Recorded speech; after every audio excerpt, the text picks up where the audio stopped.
नमस्कार दोस्तों। मैं डॉक्टर गौरव चौहान। मैं मेदांता अस्पताल लखनऊ में कंसल्टेंट इंटरवेंशनल रेडियोलॉजी के पद पर काम करता हूं। दोस्तों, आज हम एक बहुत ही आम बीमारी, बहुत ही कॉमन बीमारी के बारे में बात करने जा रहे हैं, जिसका नाम वेरिकोसील है। हमारा टॉपिक शुरू करने से पहले मैं आपको इंटरवेंशनल रेडियोलॉजी के बारे में कुछ बातें बताना चाहता हूँ। इंटरवेंशन रेडियोलॉजी एक रेडियोलॉजी की वो विभाग है जिसमें डॉक्टर या फिर इंटरवेंशनल रेडियोलॉजिस्ट इमेज गाइडेंस के माध्यम से ऑपरेशन करते हैं। इसमें चीरा टाका नहीं लगाया जाता, बहुत ही पिन होल के माध्यम से नसों के अंदर घुसा जाता है और उसको ट्रीटमेंट किया जा सकता है। इसमें मुख्यतः बीमारी जैसे varicose vein, varicose seal, uterine fibroid का एम्बोलाइजेशन, लिवर कैंसर का ट्रीटमेंट, खांसी में खून आना उसका ट्रीटमेंट, फिस्टुला अगर किसी पेशेंट का खराब है उसका ट्रीटमेंट, और आजकल अगर हम आजकल की बात करें तो स्ट्रोक का ट्रीटमेंट भी इंटरवेंशनल रेडियोलॉजी के माध्यम से किया जा सकता है। आज हमारे साथ हमारे senior consultant doctor Rohit Agarwal हैं, जिनसे हम एक क्वेश्चनायर हमने प्रिपेयर किया है। जो फ्रीक्वेंटली आस्क्ड क्वेश्चन होते हैं वेरिकोसील के बारे में, हम वो डॉक्टर साहब से डिस्कस करेंगे। Doctor Rohit Agarwal senior consultant हैं हमारे विभाग के, और he is leading interventional radiology department in Vedanta अस्पताल लखनऊ। तो डॉक्टर रोहित, शुरू करने से पहले हम जानना चाहेंगे कि वेरिकोसील है क्या। ये बहुत ही पेशेंट्स का इसके बारे में जानना चाहते हैं कि वेरिकोसील क्या है और इससे पेशेंट को क्या दिक्कतें होती हैं। सबसे पहले नमस्कार। आज हम लोग बात करने जा रहे हैं वेरिकोसील के बारे में। तो सबसे पहले जानते हैं वेरिकोसील क्या होता है। जब हम बात करते हैं वेरिकोसील की तो हमारे दिमाग में सबसे पहली पिक्चर आती है वो वेरिकोज वेन्स की आती है, यानी कि पैरों की फुली हुई नसें।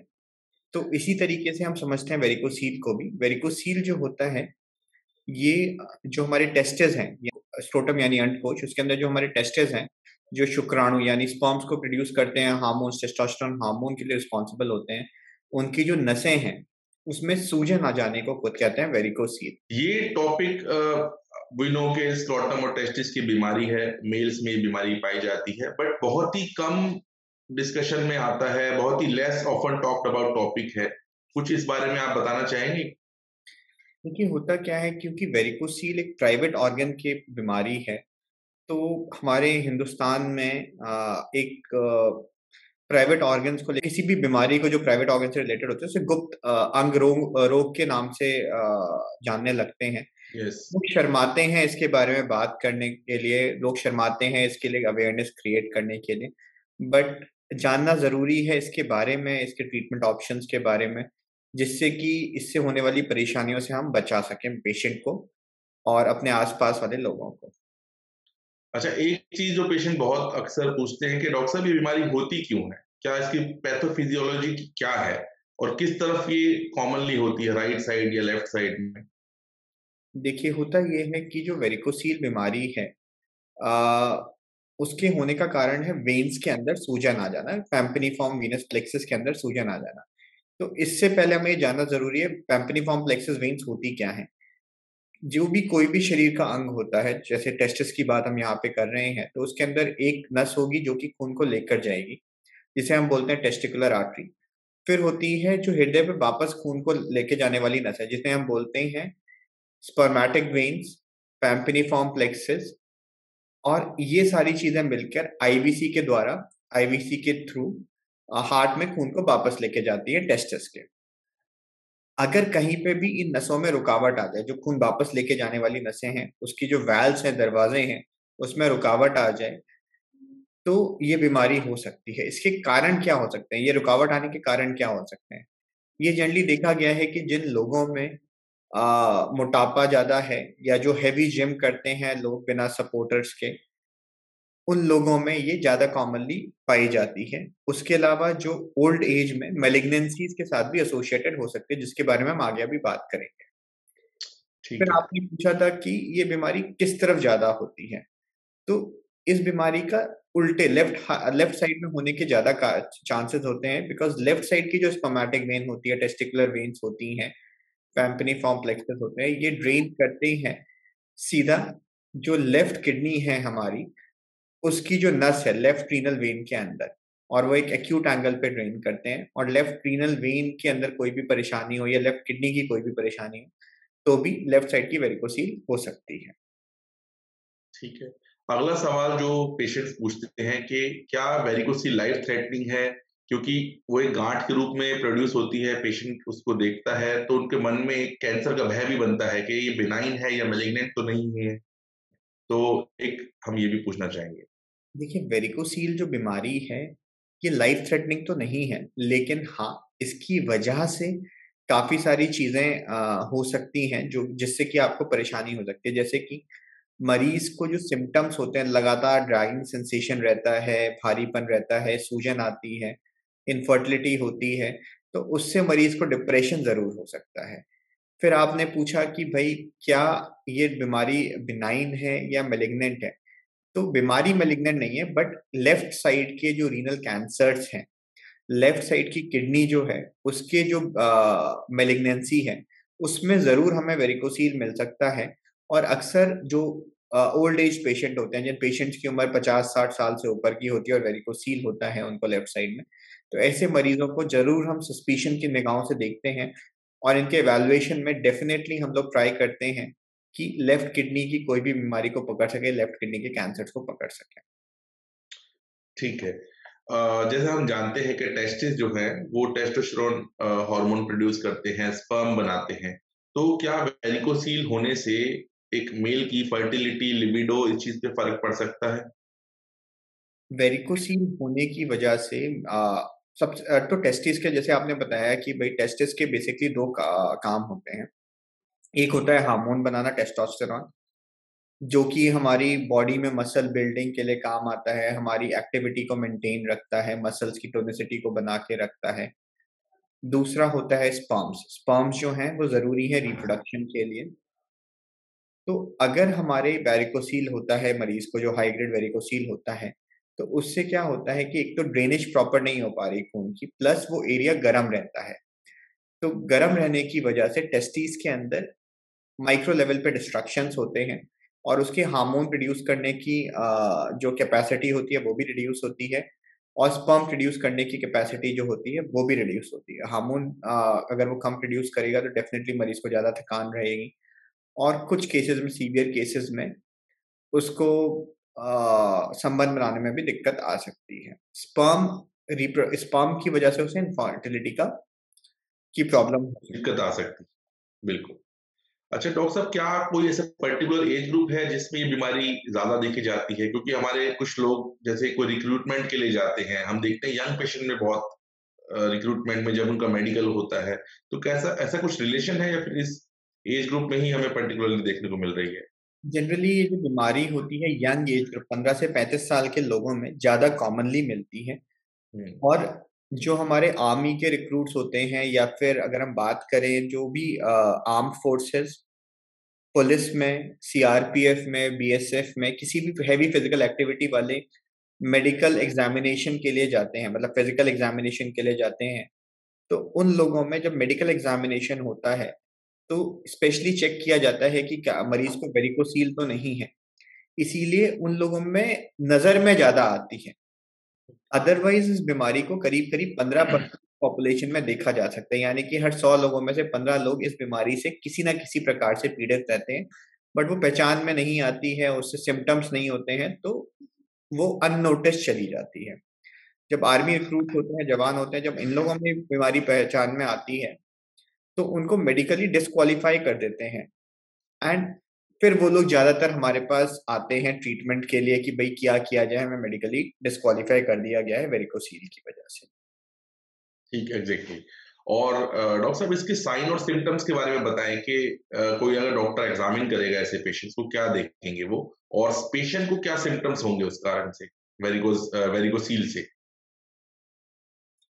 वेरिकोसील मैक्सिमम लोगों में एसिम्प्टोमेटिक होता है। जो सिम्प्टोमेटिक वेरिकोसील्स हैं, वो जनरली एक या तो पेन होने लगेगा, या फिर एक ड्रैगिंग सेंसेशन होगा, ऐसा लगेगा कि जो हमारे अंडकोश है यानी स्क्रोटम जो है वो नीचे की तरफ उसमें खिंचाव महसूस हो रहा है। कभी-कभी उसमें थ्रोम्बोफ्लेबाइटिस की वजह से सीवियर पेन भी हो सकता है।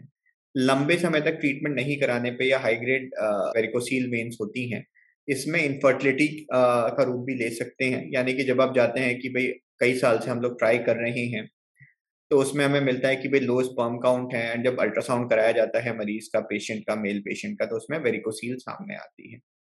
फिर लंबे समय तक लॉन्ग स्टैंडिंग वेरिकोसील में बहुत बार टेस्टिस का साइज भी छोटा हो जाता है, एंड साइज छोटा जो होता है वो एक परमानेंट डैमेज को इंडिकेट करता है। ठीक है। डॉक्टर साहब, जैसे हम आजकल देखते हैं कि सेल्फ अवेयरनेस के बहुत वीडियोस सोशल मीडिया पे होते हैं, ब्रेस्ट कैंसर को अर्ली डिटेक्ट किया जाए, पेशेंट खुद एग्जामिनेशन से पेशेंट डिटेक्ट कर सकते हैं, तो क्या वेरिकोसील को भी पेशेंट खुद डायग्नोसिस बना सकता है, खुद चेक कर सकता है कि उसको ऐसा कुछ दिक्कत तो नहीं है? वेरिकोसील की डायग्नोसिस जैसे ब्रेस्ट की अवेयरनेस है, वैसे वेरिकोसील की भी अब अवेयरनेस काफ़ी होने लगी है। वेरिकोसील की डायग्नोसिस को सस्पिशियस तो आप हो सकते हो कि भई आपको वेरिकोसील की प्रॉब्लम हो सकती है। आपको जो टेस्टिस है, जो अंडकोश है हमारा स्क्रोटम, हम्म। उसकी ऊपरी सतह पे आपको बैग ऑफ वॉर्म्स की फीलिंग मिलती है। यानी ऐसा लगेगा कि कुछ-कुछ फूली हुई नसें हैं, जो कि जब आप टच करोगे तो कंप्रेसिबल होंगी, और उन्हीं जगह पे आपको थोड़ा-थोड़ा पेन भी महसूस होगा। तो इस तरीके से आप खुद डायग्नोसिस बना सकते हैं, बट बेटर ये है कि अगर आपको थोड़ा भी सस्पिशन है, तो आप आस-पास के अपने क्वालिफाइड यूरोलॉजिस्ट, इंटरवेंशनल रेडियोलॉजिस्ट से मिलें, वैस्कुलर एक्सपर्ट से मिलें, इंटरवेंशनल रेडियोलॉजिस्ट से। एक अल्ट्रासाउंड कराएँ और अल्ट्रासाउंड के माध्यम से डायग्नोसिस की तरफ आएँ। ठीक है। अच्छा, और डॉक्टर साहब, आजकल बहुत ट्रीटमेंट ऑप्शंस हैं, तो पेशेंट को अगर ऐसा लगता है कि उसको वेरिकोसील है, या फिर उसने किसी कारण से मेडिकल चेकअप में डिटेक्ट हुआ, या किसी कारण से उसने अल्ट्रासाउंड कराया, तो उसको किस डॉक्टर को अप्रोच करना चाहिए इसके ट्रीटमेंट के लिए और फर्दर मैनेजमेंट के लिए?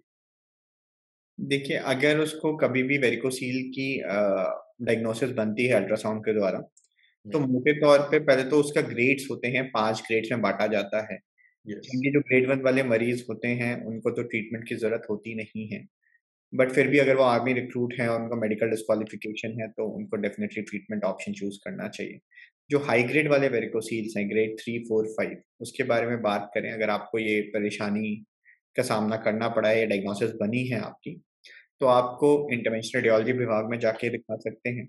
इंटरवेंशनल रेडियोलॉजी विभाग में आपकी डायग्नोसिस भी कन्फर्म हो जाएगी, क्योंकि जनरली हम लोग जो होते हैं, हम लोग प्रीडोमिनेंटली अल्ट्रासाउंड डॉपलर पे एक अच्छी डायग्नोसिस भी बना पा रहे होते हैं, और साथ में आपको आगे का ट्रीटमेंट भी बताया जा सकता है। उसके अलावा आप यूरोलॉजिस्ट को दिखा सकते हैं। यूरोलॉजिस्ट जो डॉक्टर होते हैं, ये किडनी और गुर्दे रोग विशेषज्ञों के नाम से भी जाने जाते हैं, एंड इन लोगों को आप दिखा सकते हैं, यूरोलॉजिस्ट एंड इंटरवेंशनल रेडियोलॉजिस्ट। ठीक है। डॉक्टर साहब, आपने बताया कि वेरिकोसील की 5 ग्रेड्स होती हैं। तो क्या अगर वेरिकोसील किसी पेशेंट को डिटेक्ट हुआ है, तो हर ग्रेड का ट्रीटमेंट ज़रूरी है? क्या कुछ ग्रेड की वेरिकोसील को अनट्रीटेड छोड़ा जा सकता है फ़ॉलो-अप के लिए? इसके सीधा आंसर नहीं है, इसका आंसर हमें ऐसे समझना होगा कि मरीज़ का ग्रेडिंग जो है वो अल्ट्रासाउंड पे है, और जो सिम्पटम्स हैं और जो स्पर्म काउंट है, वो पैथोलॉजिकल है, और सिम्पटम्स जो है वो उसकी अपनी फीलिंग्स हैं। तो हमें ये जानना है कि ग्रेड 3, 4, 5 अगर है एंड पेशेंट सिम्प्टोमेटिक है हमारा, तो इसको हमें ट्रीट करना ही करना है। ग्रेड 1 जो होते हैं, जनरली एसिम्प्टोमेटिक होते हैं मरीज़, लेकिन ये इस ग्रेड 1 का मतलब होता है कि नॉर्मल नसें ही दिख रही हैं, बट ज़ोर लगाने पे। वैसे अगर आप जब ज़ोर लगाते हैं, तो हल्की-सी सूजन आती है मरी उस समय। जनरली ये वो कैटेगरी है जिनको किसी भी तरीके के ट्रीटमेंट की ज़रूरत नहीं होती है। ग्रेड 2 जो है वो एक ग्रे एरिया है, यानी कि इसमें अगर मरीज़ को सिम्पटम्स हैं, इसमें मरीज़ को जनरली सिम्पटम्स हो भी सकते हैं, नहीं भी हो सकते हैं। इसमें अगर सिम्पटम्स हैं, तो हमें ट्रीटमेंट कराना चाहिए। अगर सिम्पटम्स नहीं हैं, तो ग्रेड 2 को भी छोड़ा जा सकता है। ठीक है डॉक्टर साहब। अच्छा, क्या वेरिकोसील को हम मेडिसिन्स कंज़र्वेटिव ट्रीटमेंट ऑप्शंस की मदद से ट्रीट कर सकते हैं? क्या कोई इसका रोल है मेडिकल स्लैश कंज़र्वेटिव मैनेजमेंट का? आजकल यूट्यूब और फ़ेसबुक के ज़माने में डेफ़िनेटली आप जब सर्च करोगे, तो आपको बताएँगे आयुर्वेदिक दवाई से ठीक कर सकते हैं, होम्योपैथिक दवाइयों से ठीक कर सकते हैं, योगा से ठीक कर सकते हैं। हमें जानना ज़रूरी है कि हम पैथोफिज़ियोलॉजी को जब तक ठीक नहीं करेंगे, जब तक यस। उस नस को नहीं ठीक करेंगे, तब तक वो बीमारी ठीक नहीं हो सकती। और हो सकता है आप इन सब चीज़ों को ट्राई करते रहें, और अल्टीमेटली आप एक ग्रेड 5 वेरिकोसील पे पहुँच जाएँ, या एक ऐसी स्टेट पे पहुँच जाएँ जब कोई भी ट्रीटमेंट कारगर ही ना रह जाए। तो बेसिकली ये चीजें एडजंक्ट की तरह काम कर सकती हैं, बट जो प्राइमरी पैथोफिजियोलॉजी को जब तक आप उसको ठीक नहीं करेंगे तो उसका कंप्लीट ट्रीटमेंट नहीं मिल पाएगा। और अब जैसे हम बात कर रहे हैं, जैसे टेक्नोलॉजी एडवांस होती जा रही है, पहले ओपन सर्जरी होती थी, फिर लेप्रोस्कोपी का जमाना आया, अब माइक्रोस्कोपिक सर्जरी हो रही है। अब रिसेंट में हमारी टीम जो है वो इंटरवेंशन रेडियोलॉजी के माध्यम से बिना चीरे टाके के उसको ट्रीट कर रहे हैं। तो हम जानना चाहते हैं कि जैसे पेशेंट का भी सवाल होता है कि डॉक्टर साहब किस तरीके से जो फ्लो रहेगा कि हम एडमिट होते हैं, डिस्चार्ज होते हैं, प्रोसीजर है, तो आप उसको डे केयर एडमिशन को कुछ एक्सप्लेन करिए डॉक्टर साहब। तो सबसे पहले जमाना था ओपन सर्जरी का, जिसमें पेट में बड़ा चीरा लगता था। फिर जमाना आया लैप्रोस्कोपिक सर्जरी का, जिसके अंदर करीब करीब 1 इंच 1.5 इंच के मल्टीपल 3-4 छेद होते हैं। उसमें भी हॉस्पिटल स्टे होता है। फिर जमाना आता है माइक्रोस्कोपिक सर्जरी का और एंडोवास्कुलर सर्जरी का या इंटरवेंशनल रेडियोलॉजिकल सर्जरी का।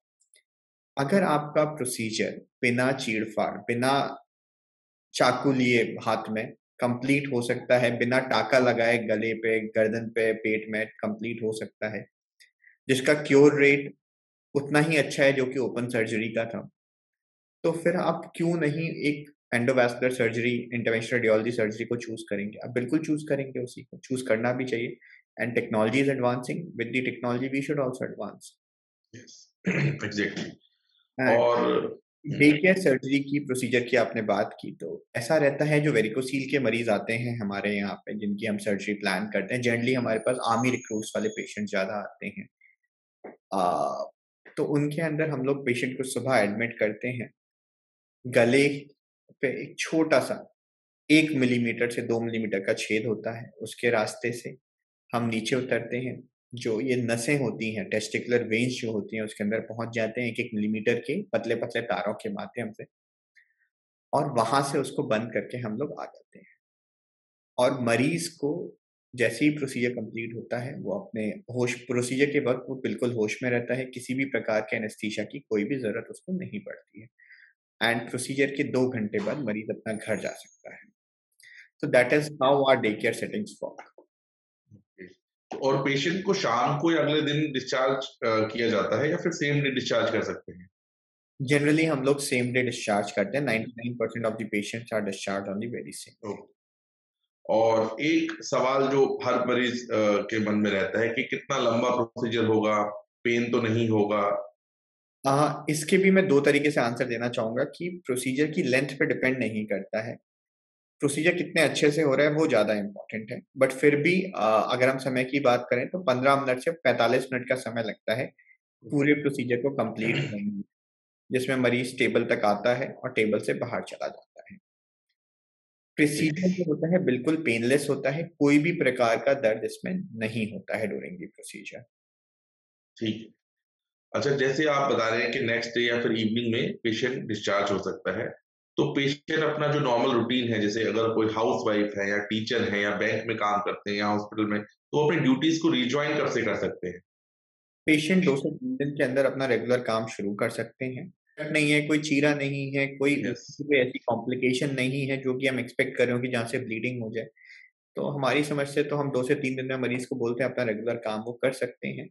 हेवी जिम, हेवी एक्सरसाइज़ेज़ वो अवॉइड करानी होती है 15-20 दिन से लेके 1 महीने तक। ओके। अच्छा, कुछ डाइट रेस्ट्रिक्शंस, कुछ परहेज करना जो पेशेंट अवॉइड करें पोस्ट ऑप पीरियड में?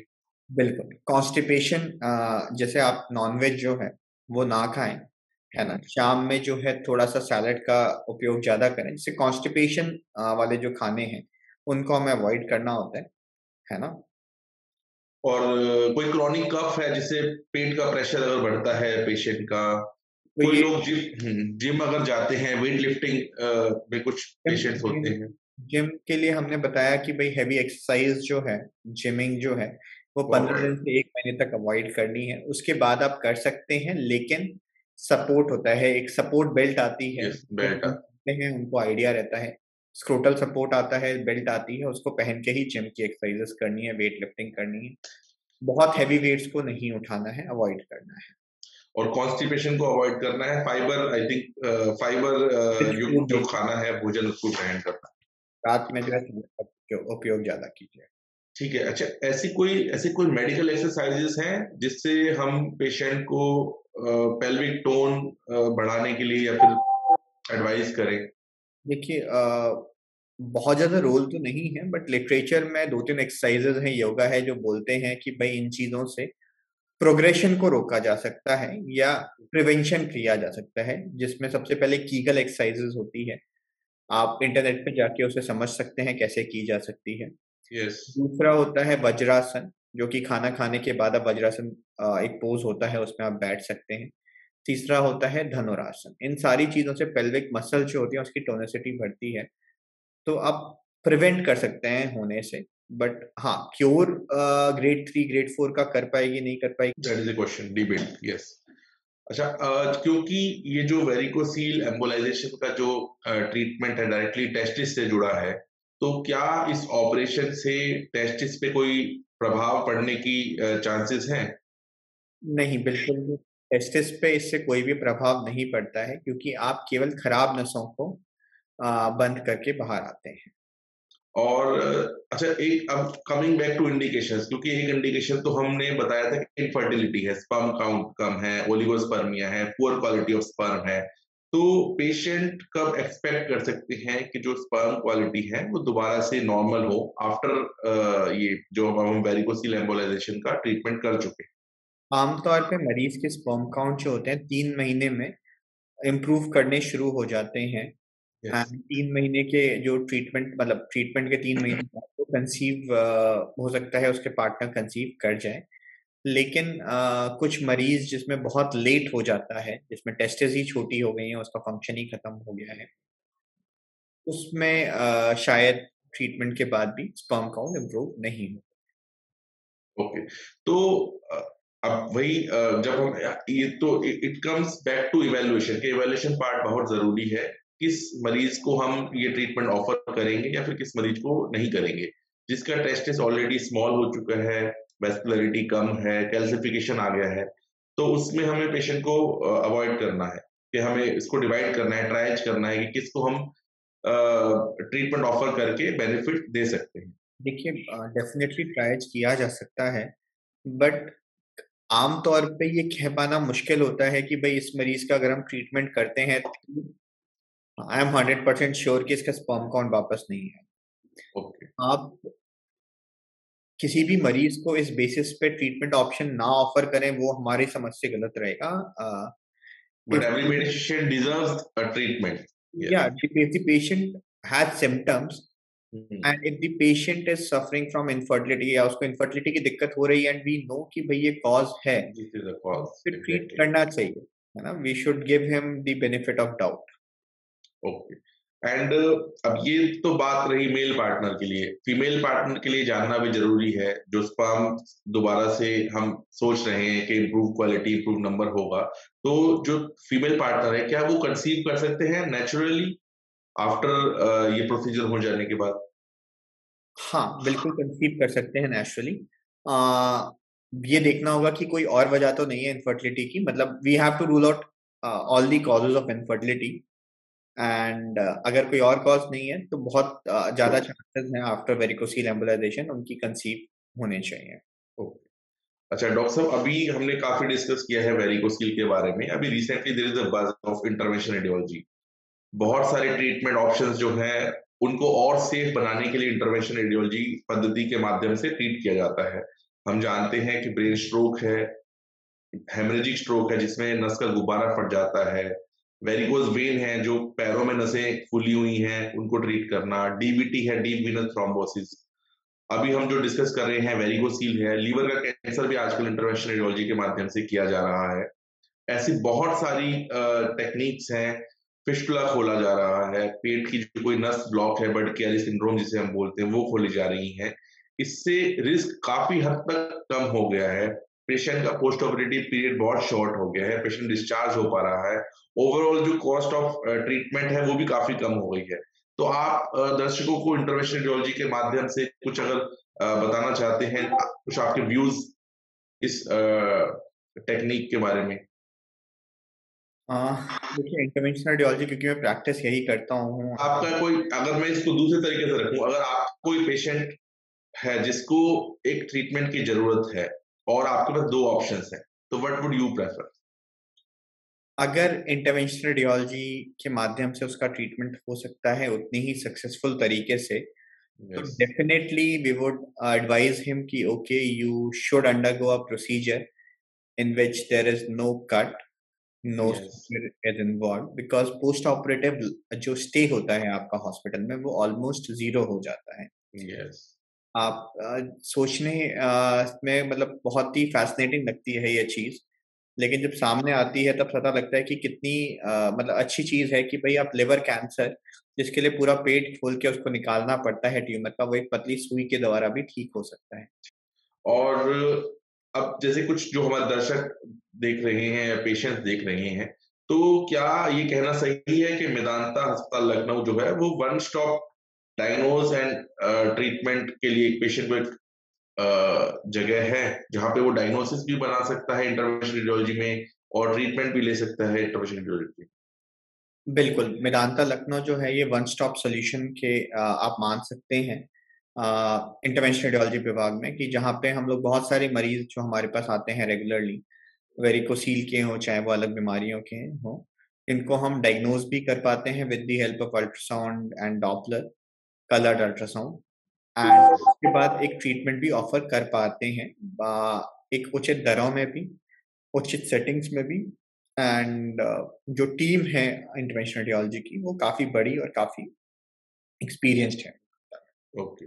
और डॉक्टर साहब अगर किसी पेशेंट को जिन बीमारियों के बारे में हमने डिस्कस किया है, मुख्यतः वेरिकोसील के बारे में डिस्कस किया है, अगर वो अप्रोच करना चाहे इंटरवेंशनल रेडियोलॉजी को मेदांता लखनऊ को, तो उसका क्या तरीका है? किस तरीके से वो इस टीम को अप्रोच कर सकता है टू गेट हिमसेल्फ और हरसेल्फ ट्रीटेड? वेदांता के जो हेल्पलाइन नंबर है अ, वो उस पे कॉल कर सकते हैं और आप इंटरवेंशनल रेडियोलॉजी विभाग का अपॉइंटमेंट ले सकते हैं। उसके अलावा आप मेदांता की वेबसाइट पे जा सकते हैं और डायरेक्टली हमारा अपॉइंटमेंट ले सकते हैं।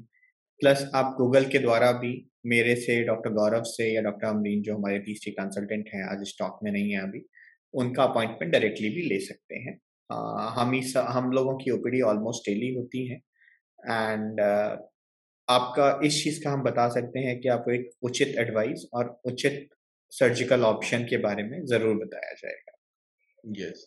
और अपॉइंटमेंट का और भी कोई तरीका है या फिर physically patient has to be present? अगर पेशेंट बहुत दूर से है, आपसे कंसल्टेशन लेना चाहता है और वो पेशेंट नहीं आ पा रहे हैं, कोई और टेलीफ़ोनिक कंसल्टेशन, वीडियो कंसल्टेशन भी पे बात कर सकता है। अवेलेबल है? यस, बिल्कुल। ठीक है। तो मुझे लगता है डॉक्टर रोहित हमने बहुत सारे डिस्कशन आई थिंक 30-40 जो फ्रीक्वेंटली आस्क्ड क्वेश्चंस हैं वेरिकोसील के बारे में, इसमें बहुत हमने डाउट्स को, मिथ्स को दूर करने की कोशिश की है। तो आई थिंक कुछ हमारे क्वेश्चंस हैं, अगर हम उसको ले सकते हो तो। बिल्कुल, बिल्कुल। ओके, एक अच्छा what is the cause of varicocele वो डॉक्टर रोहित ने डिस्कस किया है, वॉल्व्स खराब होना, ग्रेविटी के अगेंस्ट जाना और ओल्ड एज में अगर वेरिकोसील है तो कैंसर को रूल आउट करना।